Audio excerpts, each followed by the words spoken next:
Slowly dawn came to the Philippine Sea on October 25, 1944. The sky was gray and indistinct where the sea merged with cloud.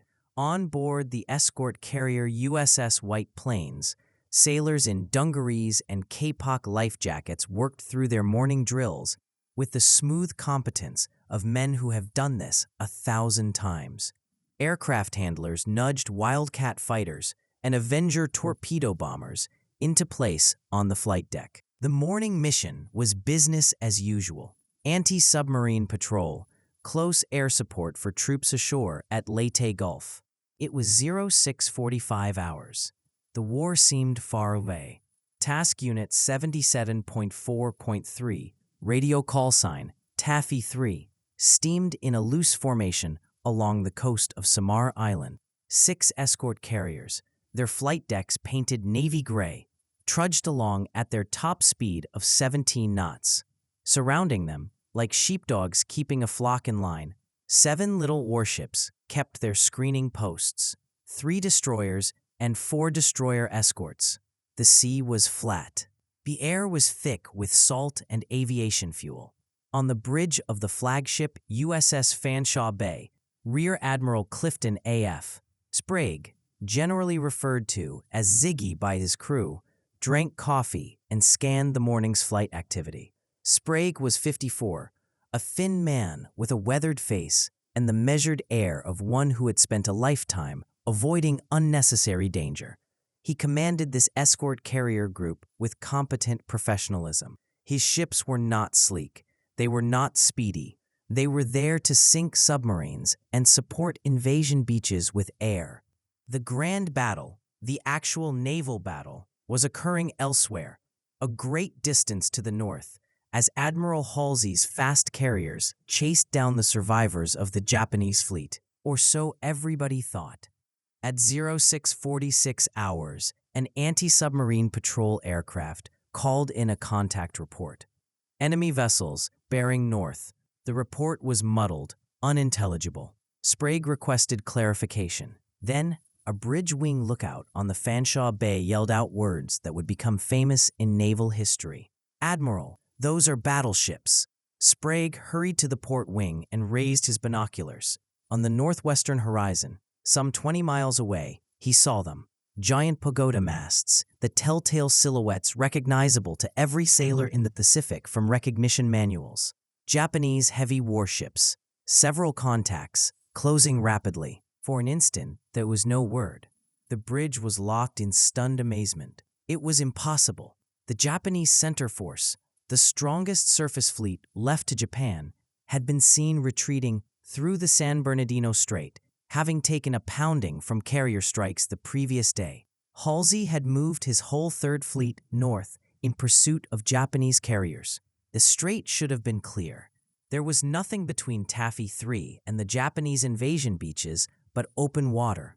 But impossible or not, they were there. Sprague's thoughts flashed through the tactical scenario in seconds, and all conclusions were disastrous. His 6 escort carriers were merchant hulls converted to carriers, thin-skinned, slow, with 1 5-inch gun aft. His screen ships were destroyers and destroyer escorts, tiny anti-submarine ships intended to chase down U-boats, not battleships. Against them stood seething Admiral Takeo Kurita's center force. 4 battleships, headed by the Titanic Yamato, 72,000 tons, the biggest battleship ever constructed, 6 heavy cruisers, 2 light cruisers, and 11 destroyers. The mathematics were obscene. Yamato's primary guns were 18-inch behemoths that could launch a shell the weight of a small automobile 25 miles. The escort carriers' lone 5-inch pop guns delivered an effective shot of perhaps 10 miles and would only dink the armor on a cruiser. The Japanese could remain at extremity range and systematically sink each vessel in TEFF3 without ever drawing fire.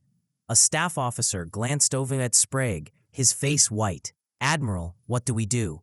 Sprague's jaw flexed. His brain was already racing ahead, eliminating impossibilities, computing trajectories and time and distance.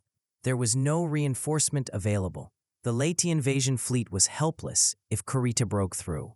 Thousands of troops, marines, sailors, sitting targets in transport vessels and on beaches, would be massacred. Sprague lifted the voice tube to the helmsman. His voice was calm, revealing none of the terror which had no doubt seized his chest. General quarters, all ships.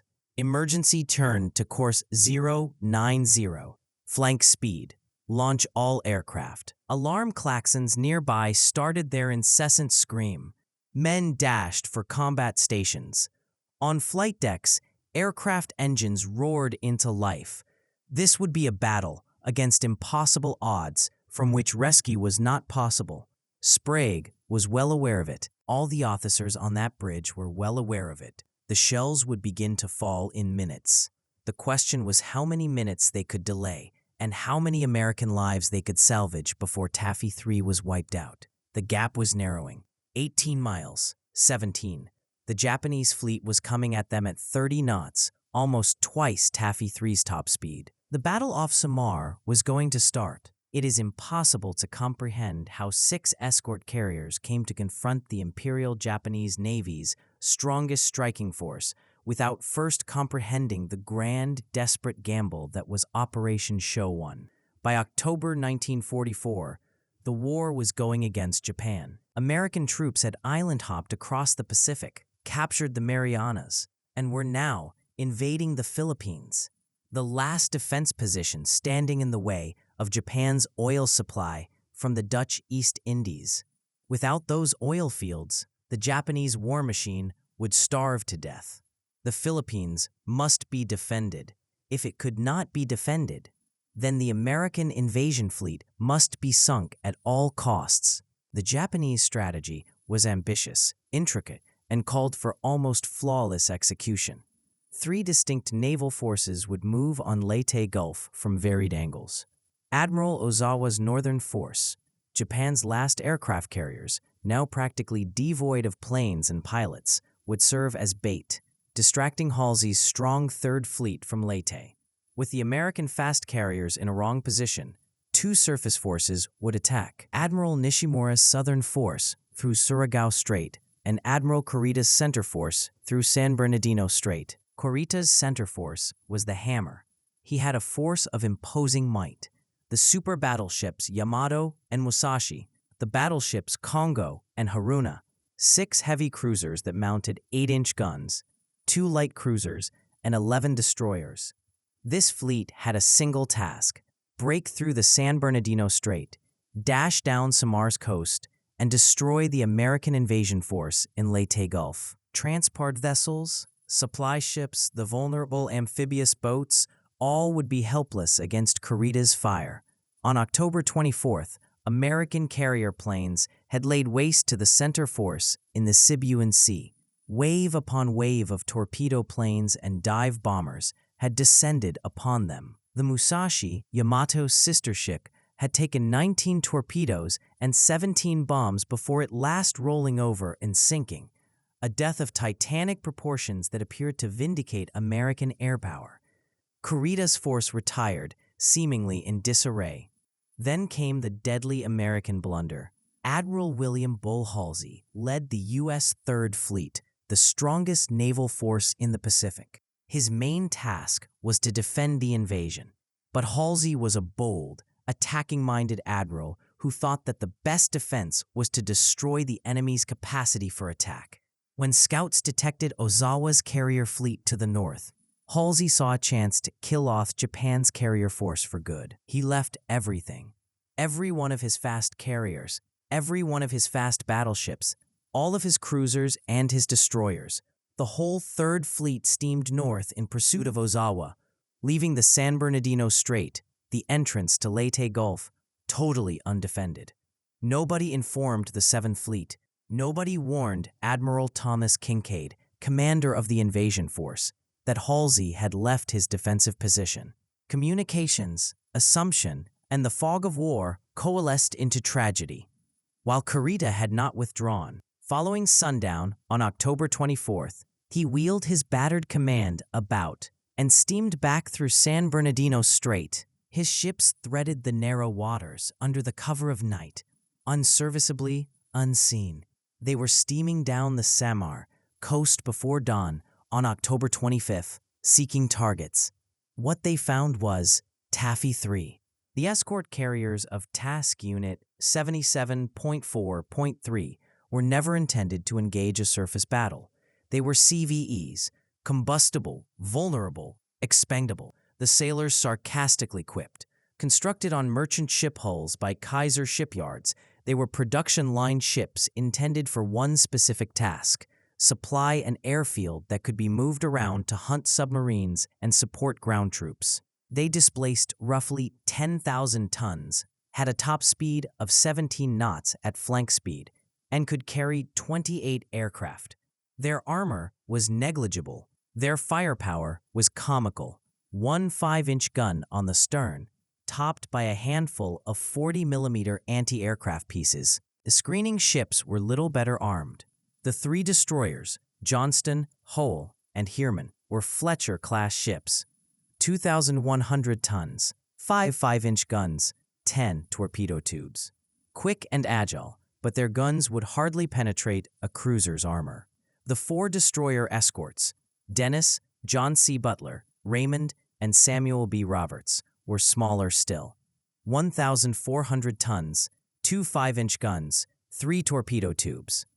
They were designed to kill submarines, not capital ships. Rear Admiral Clifton Sprague led this motley flotilla. Ziggy Sprague was no warrior prince like Halsey. He was a practical, systematic man who had risen through naval aviation. He had worked on the staff, commanded a cruiser, headed training commands. He was capable, cautious, and totally ill-equipped for what he now had to endure. But Sprague possessed one attribute that would count during the next 3 hours. He was able to think quickly on his feet. When the pagoda masts reached the horizon, he might have 60 seconds to come up with a strategy before the first Japanese shells hit. That strategy would need to rescue not only his own force, but possibly the entire Leyte invasion. There was no doctrine for this. No tactical guide addressed what to do if your escort carriers were ambushed by battleships. But Sprague grasped the harsh math of naval warfare. Distance meant time. Time meant additional aircraft launched, additional opportunity to return fire, additional minutes before destruction. His initial orders came in quick succession: turn east, away from the enemy, and into a storm cloud forming on the horizon. Launch all planes at once with whatever they were loaded. Tell all ships to lay smoke, thick, tar-like clouds that would blind the Japanese gunners. Hail every frequency with distress calls. It was desperation. But desperation carried out with precision and bravery would turn into something else. It would remain one of the greatest defensive stands in naval history. There was no master strategist planning master strokes from a command post. No new weapons system or hidden technology would bail out TEFF3. The invention to arise out of the maelstrom off Samar was something much more primitive, a creed of complete active defiance, born in the instant and lived out by men who would not die quietly. Admiral Sprague's brilliance was not in clever strategy. There were no clever strategies to be found against overwhelming firepower. His brilliance was that he realized immediately that survival required aggression. The natural reaction to superior strength is to flee. Sprague's ships did flee, but they fled fighting back with all their might.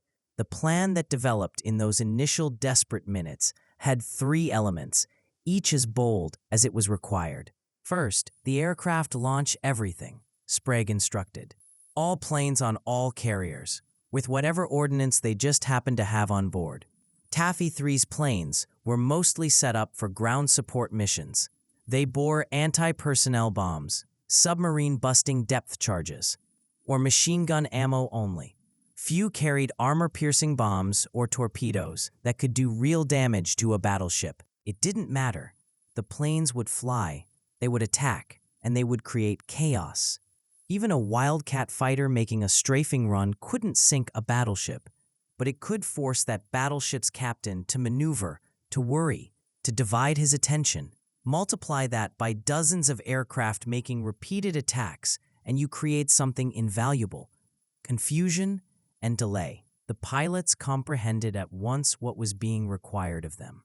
They would take off mission after mission, attacking ships whose anti-aircraft artillery could swat them from the air, guzzling fuel until their tanks were empty. There would be no reserve held in reserve, no second wave. All now, or the carriers that had sent them out would be on the bottom. Second, the destroyers. The screen ships had a cruder equation than the carriers.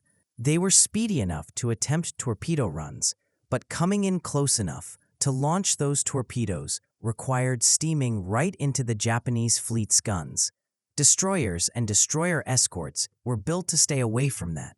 Their doctrine was to shoot torpedoes at maximum range, about 10,000 yards, then use smoke to turn out of harm's way. Sprague gave something else. He told them to attack, not shoot and run, but attack, press in tight, make the Japanese fire into them rather than into the carriers, disperse the enemy formation, cause confusion. It was a death sentence in disguise as an order. But the captains of the destroyers and destroyer escorts didn't delay. In a matter of minutes after Sprague's command, they were charging toward the most powerful battleship force in the Pacific, their battle flags flapping in the wind, their crews at general quarters aware that they were steaming into certain doom. Third, the carriers. Even the carriers would fight. Their solitary 5-inch stern guns, designed largely as anti-aircraft guns, would range against the overrunning Japanese cruisers. It was ridiculous. A 5-inch gun shooting at an armored warship was throwing rocks against a tank. But the gesture was important. Every ship would fight. Every ship would cost the Japanese dearly for every foot of sea. The creed that developed was this: absolute dedication to scorched earth defense. No vessel would sit idly to be destroyed. No seaman would wait for the inevitable to happen. Rather, they would strike, harass, confuse, and fight with every gun and every shred of valor they had. They would lead the Japanese to think that they were dealing with something more formidable than 6 thin-hulled carriers. It was bluff and bluster rolled into one. It was improvisation become art. And somehow, against all reason, it would succeed. But first, men would have to die.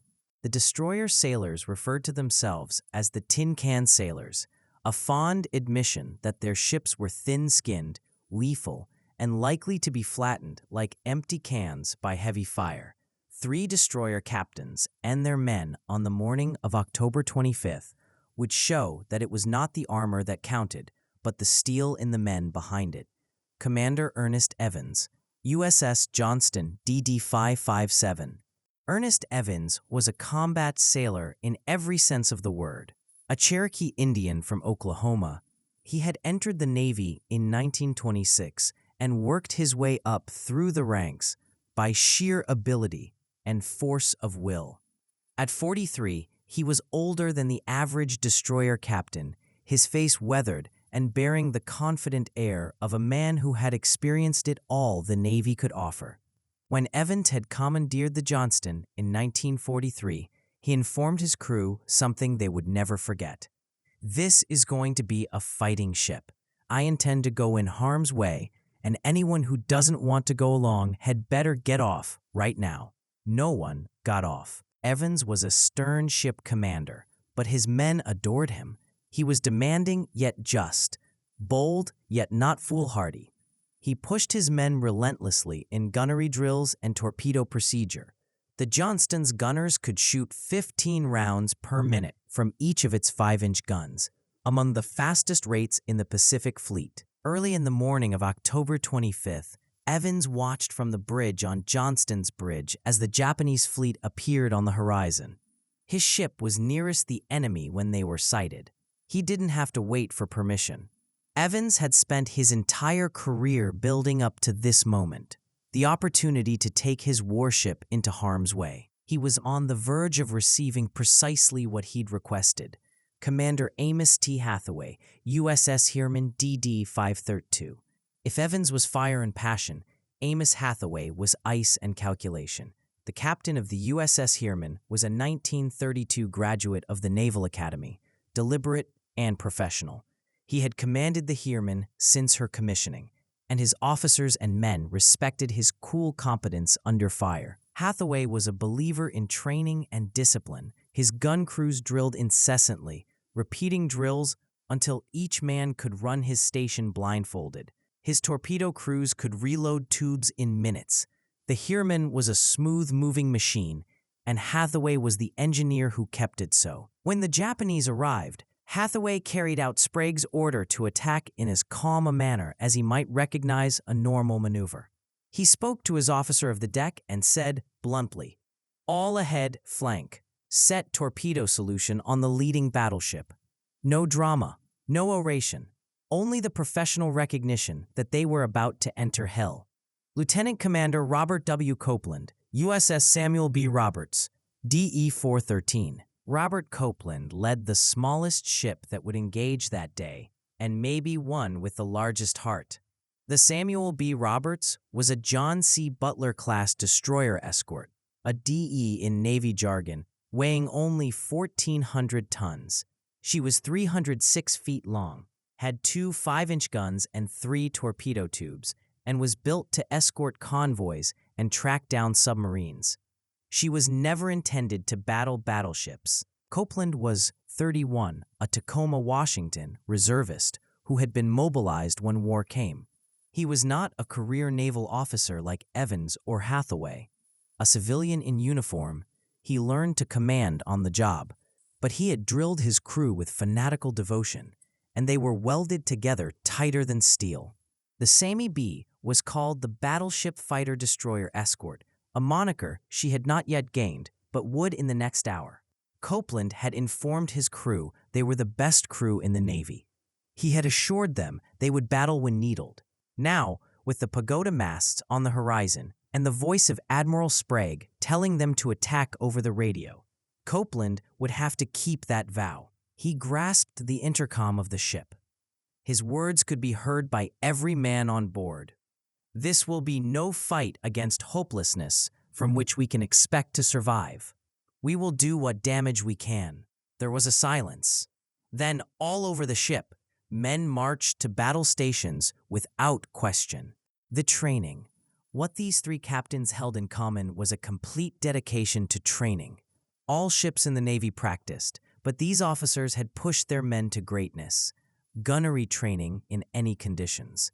Torpedo drills to the point that their crews could load spreads in their sleep.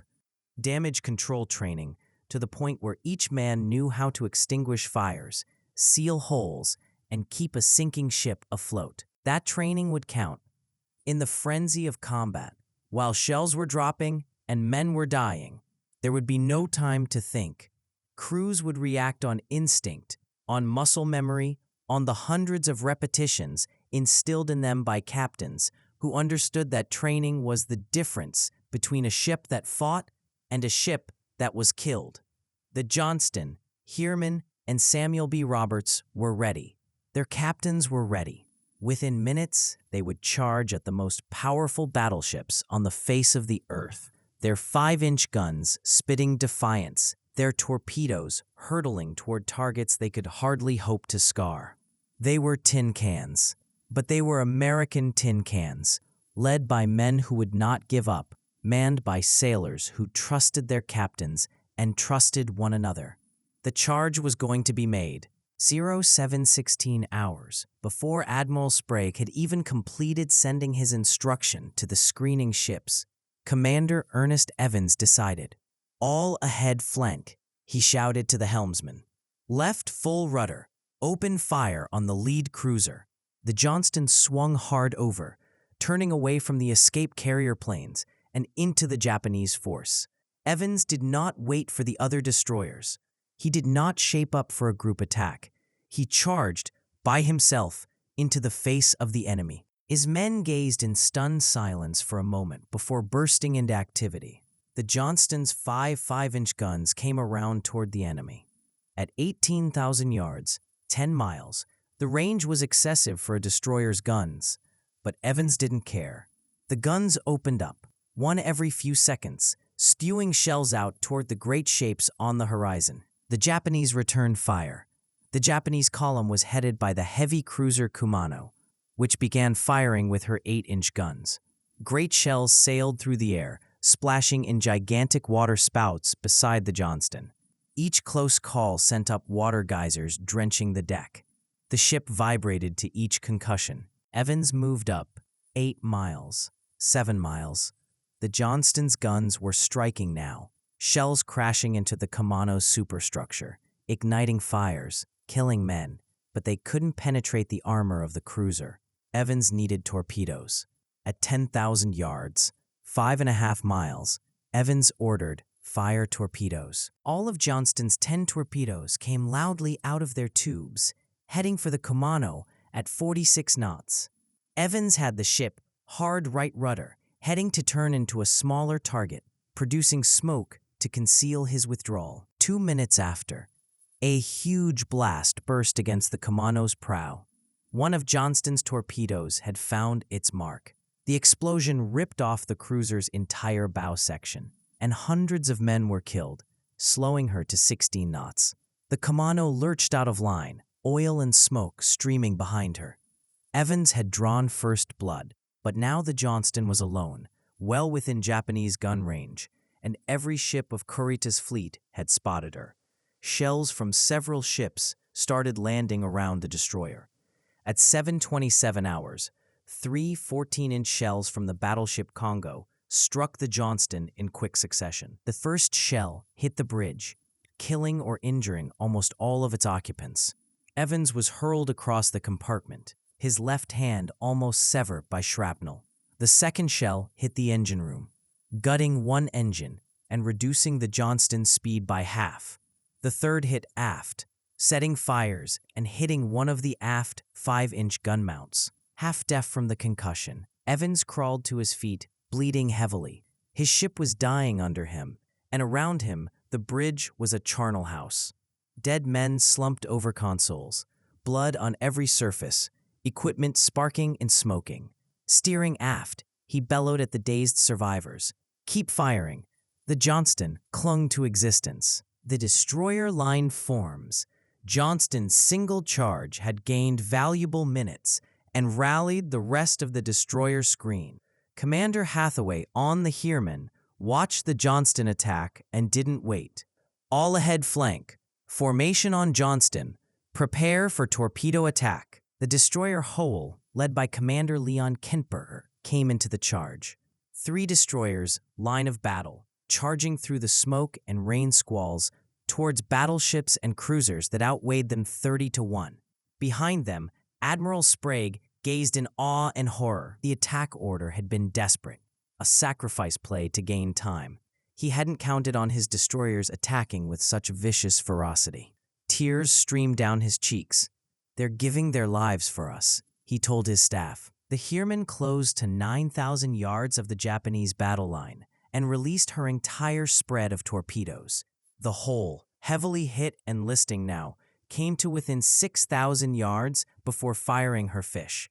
Their torpedoes sped towards the huge forms of Yamato and Kongo. The Japanese battleships retreated. The torpedoes compelled them to turn, breaking their formation, disrupting their solutions for gunnery. For agonizing minutes, the Japanese fleet was responding rather than advancing, avoiding torpedoes rather than volleying onto the defenseless carriers. But at what cost? The hull was being systematically reduced to rubble. Shells from several Japanese warships trudged up her length, each detonation stripping away structure, killing men, igniting fires. Her forward guns were reduced to splintered remains. Her bridge was destroyed, her engine room filled with water. At 0840 hours, the hull rolled over and went down. Of her crew of 253 men, only 86 would survive. The destroyer escort that fought like a battleship, Lieutenant Commander Robert Copeland, observed the destroyer's charge and made his own decision. The Samuel B. Roberts was a destroyer escort, smaller, slower, less well-armed than a destroyer. She had no business attacking battleships, but Copeland had assured his crew that they would fight if called upon. "All engines ahead flank," he commanded. "Set course to intercept the Japanese cruiser formation." The Sammy B dove ahead, her diesels howling in high gear. She coaxed up to her top speed, 24 knots, which was excruciatingly slow as rounds began to fall around her. Copeland maneuvered through shell bursts and smoke, searching for a target. At 0900 hours, he saw it. One of the Japanese heavy cruisers, the Chokai, was attacking the carriers. Copeland closed to 4,000 yards in point-blank range and fired both 5-inch guns. The Samuel B. Roberts battled like a battleship for the next hour. Her guns were firing so rapidly and so incessantly that they grew hot enough to cause damage. The barrels were red hot, shell cases stacked on deck, gun crews laboring like machines, loaded, fired, spewing more than 600 rounds at the Chokai. Astoundingly, they were striking. Shells hit the cruiser's superstructure. There were fires. The Chokai retreated, damaged and afire. Copeland had disabled a ship 10 times larger than his. But the Samuel B. Roberts' good fortune came to an end. A 14-inch Japanese battleship shell hit the destroyer escort amidships, breaching the fin hull and detonating in the engine room. The explosion was devastating. The keel of the ship collapsed. Fuel oil was ignited in a huge fireball. Men were tossed overboard by the blast. Copeland issued the order to abandon ship. As the Samuel B. Roberts went down by the stern, her forward 5-inch gun kept firing until the water reached the breach. The crew swarmed over the side into the oil-coated sea as their ship disappeared beneath the surface. The air arm's relentless assault. As the destroyers charged, the aircraft of TEFF3 carriers contributed their own page to the craziness. Wildcat fighters, Avenger torpedo planes, and Hellcat fighters departed from the escort carriers and jumped the Japanese fleet right away. The issue was that the majority were equipped for ground support attacks. They had high explosive bombs intended for infantry, not armor-piercing bombs to damage a battleship. Others had depth charges. Some had nothing more than machine gun rounds. It did not matter. Lieutenant Commander Edward Huxtable, flying a squadron of Avengers, attacked the Yamato proper. His bomb struck the enormous ship's deck and ricocheted away, causing no major harm.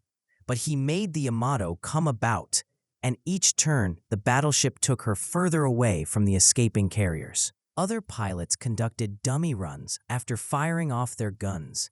They would approach Japanese vessels, attempting to appear menacing, hoping their presence would cause the ships to turn around and evade. Pilots flew through anti-aircraft walls of fire, seeing their wingmen get shot down, flying until their fuel gauges were on empty, then crashing in the water or landing on any carrier that would accept them. A single pilot, Lieutenant Paul Garrison, made 26 independent attacks on Japanese vessels in 2 hours. He expended all of his ammunition, released all of his bombs, then performed strafing run after strafing run with no bullets. The continuous airstrikes contributed to mounting disorder within the Japanese fleet. Ships moved independently to evade aircraft, losing formation. Coordination of gunnery was no longer possible. What was meant to be a disciplined implementation of the American carriers turned into a disorganized melee. The miracle at 0911 hours, with 2 destroyers sunk, the Johnston dead in the water but still firing, the Samuel B. Roberts sinking, and the escort carrier Gambier Bay burning and sinking from several shell impacts, Admiral Kurita made a choice which would be argued for decades. He ordered his fleet to discontinue the attack. The most powerful battleship force in the Pacific, on the verge of annihilating TEFF3 and breaking into Leyte Gulf to massacre the invasion fleet, turned around and sailed away. Kurita's motives were multifaceted. He thought that he was being confronted with Halsey's fast carriers and not escort carriers. The intensity of the air and destroyer raids made him believe that he was confronted with a much more formidable force than he was indeed. He was afraid of submarine attacks. He was tired from 3 days of unbroken fighting, His communications were broken, his formation broken up. Whatever the reason, at 9:25 hours, the Japanese fleet ceased fire and withdrew to the north. The battle was over. TEFF3 had won, at a cost that would haunt survivors for the rest of their lives. The waters off Samar were covered with oil and debris, and men. Of the 7 screening ships of TEFF3, 3 were lost. Johnston, Howell, and Samuel B. Roberts, all destroyed by sheer volume of fire.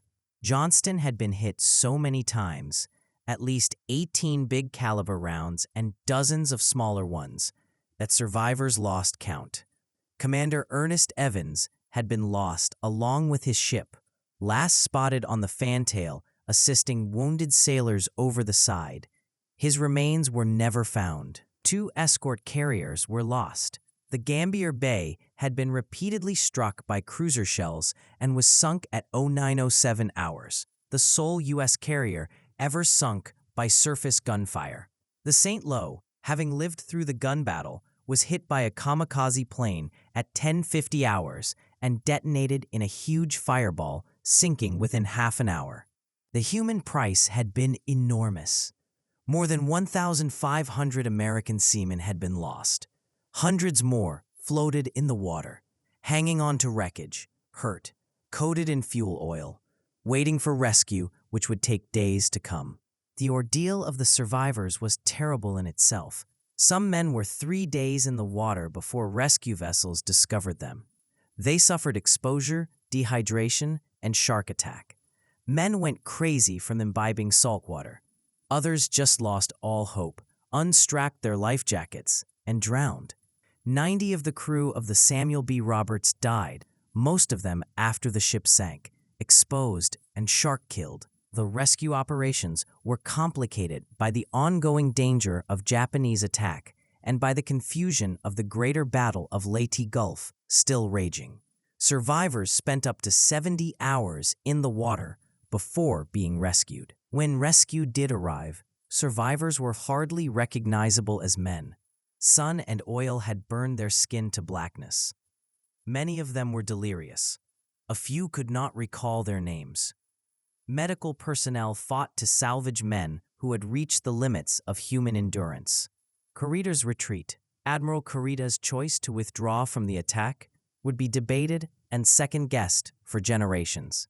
If he had continued on for another hour, he would have sunk all 6 escort carriers. An hour later, and he would have made it into Leyte Gulf, where American supply ships and transports lay helpless and unarmed. The carnage would have been staggering, possibly crippling the invasion of the Philippines. Why did he withdraw?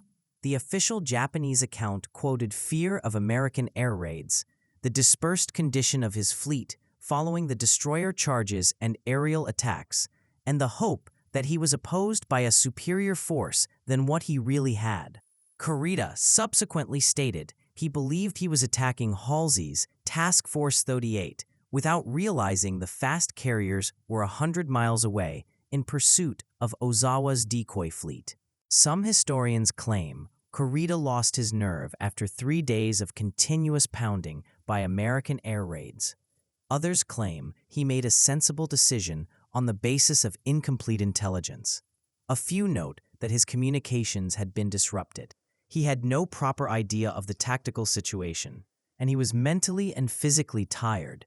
Whatever the motive, his withdrawal decision saved thousands of American lives and secured the Leyte invasion. Recognition and controversy. The TEFF3 sailors returned home heroes. Commander Ernest Evans was awarded posthumously the Medal of Honor for his command and bravery on board the Johnston.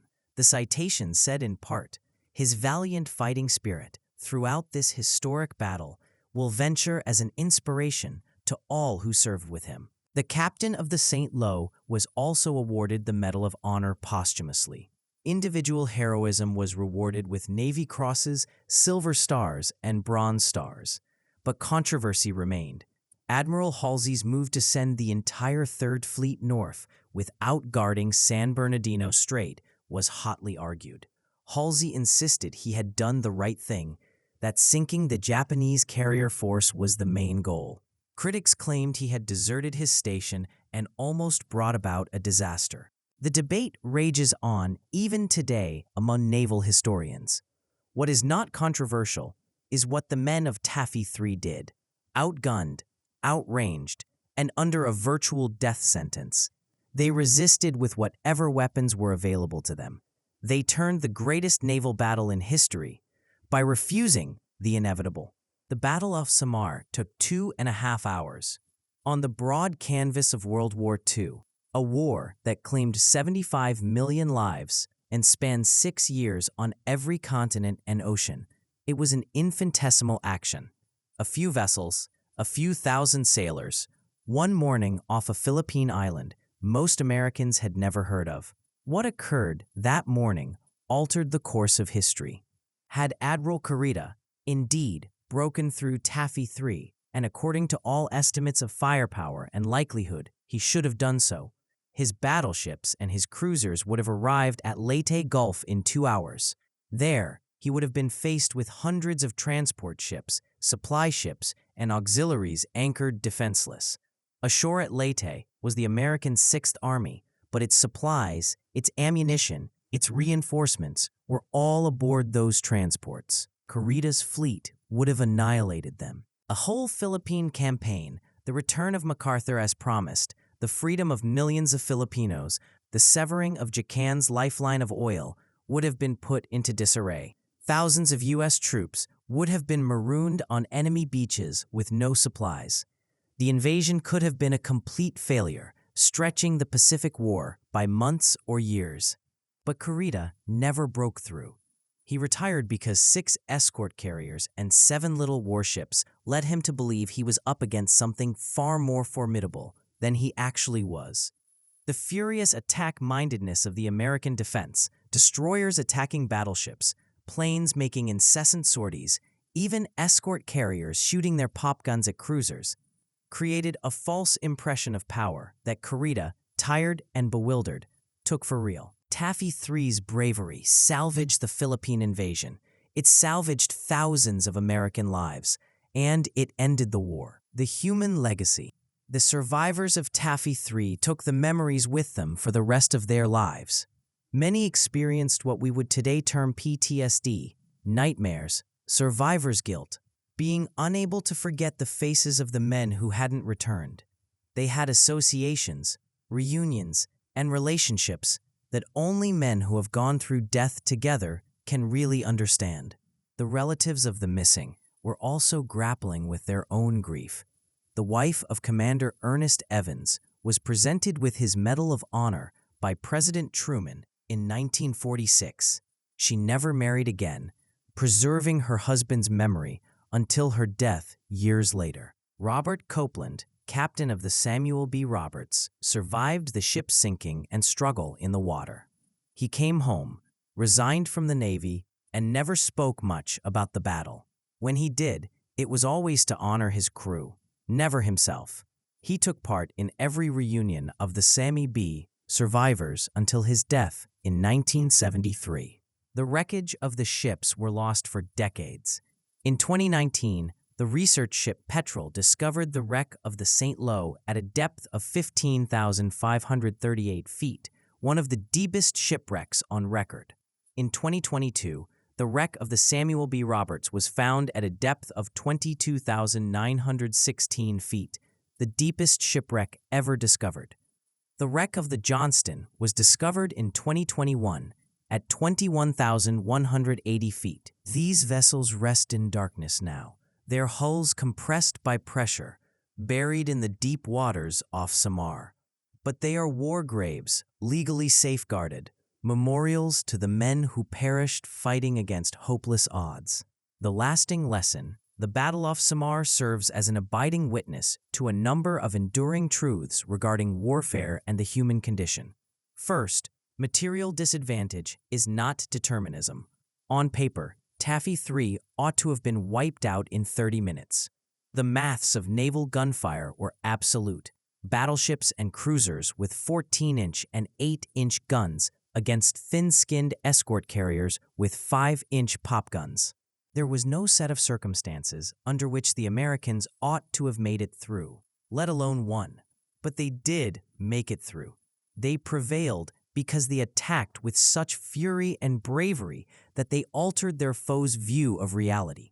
Kurita perceived that which he wished to perceive, a mighty American task force, because the other possibility, that he was being battled to a draw by escort carriers, was not feasible. Second, leadership and training are more important than equipment. The gun crews who fired so rapidly their barrels were red hot, the torpedo crews who launched flawlessly under fire, the damage parties that kept sinking vessels afloat long enough to evacuate men. These all succeeded because they had been trained to greatness by officers who accepted nothing less.